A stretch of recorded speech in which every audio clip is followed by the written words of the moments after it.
If there's one thing that E3 taught us, it's that the next great video game and console is just around the corner. Well, then why are there never any significant game releases during June, July, or August? We're going to find out the answer to this question in today's Loop.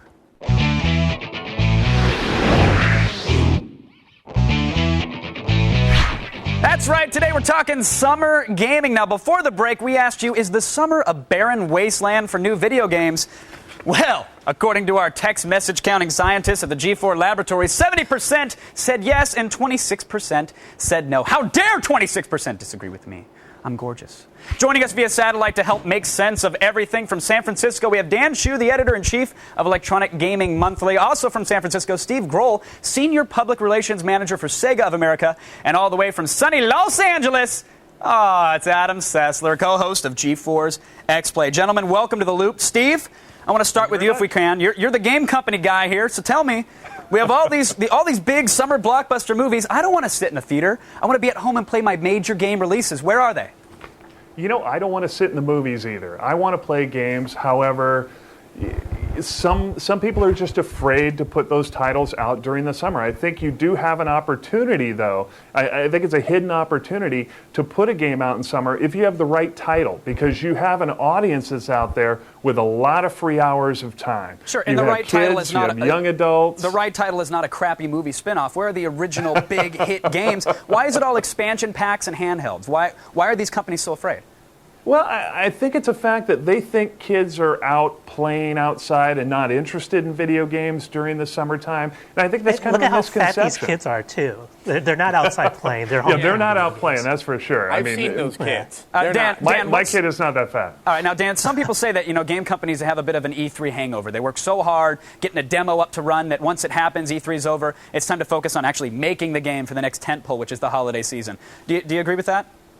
Yeah, E3 is really a preview of what's to come in the next few months, not what's really to come out in the next few weeks or so.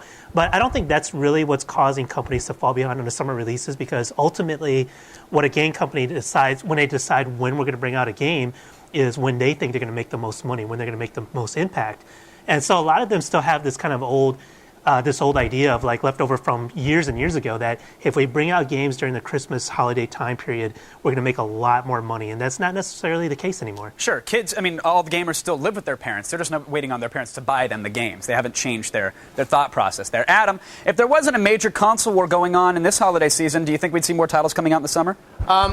Yes, but that's a qualified yes. This is the worst summer I have ever seen, and I think it is because we have the PS3 coming out and the big 360 games really have been pushed there. And obviously there's nothing coming from Nintendo except, I think, Super Paper Mario or something like that.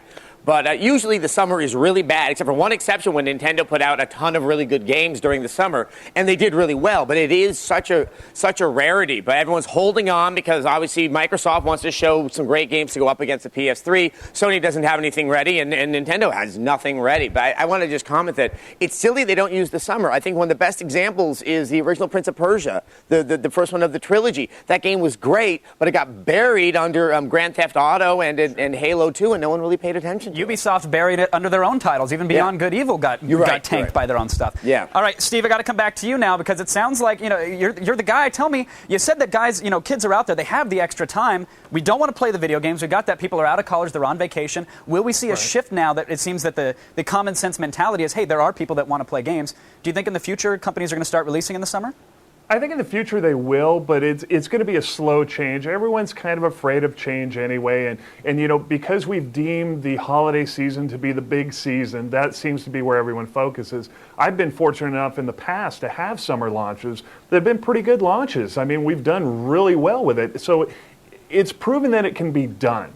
So I think more people just need to go out there and do it, because there are the kids and young adults out there that have the money to spend.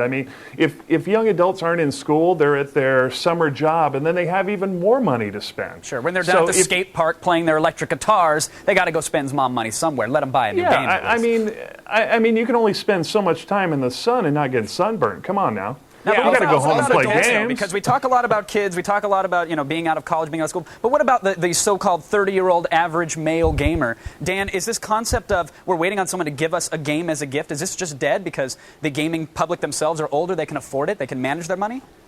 Oh yeah, the average age gamer in the U.S. is 29 years old, so it's actually a lot older than what people think.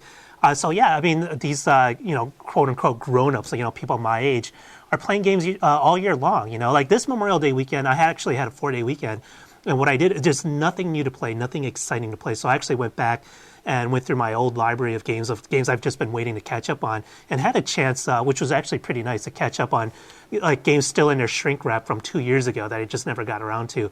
But I have time. I'm not busy with the holidays. I'm not busy traveling so much, and I'm one of those people I think slowly getting fat and not doing enough outdoor activities, and I have plenty of video game time. So there's a lot of hours and a lot of money I think game companies are missing out on. Sure. Now, Adam, what say you? You had a long weekend. What games can sustain us through the summer glut? Is there anything that's out now that's worth it? The one thing, and this is one of the greatest blessings ever, it was delayed from the launch of the 360, but Oblivion, Elder Scrolls 4. Yes. There's so much gameplay in this game that I think I could be playing this and still be doing new stuff by the time stuff actually starts coming out. I mean, without this game, I really don't know what I'd be doing. With that. I could be divorced with Oblivion. That's the problem. Yeah, I know. Yes, it does have this problem where it creates very obsessive behavior, calling you sick, looking more pale and kind of gray. Adam, you've got plenty of more problems to deal with at home than the excessive gaming habits. I have a list this big. All right, Dan, what about you? You said you were dipping back into the catalog. What do we have for the summer? Well, this summer, I think the most exciting recent release is new Super Mario Brothers on the DS.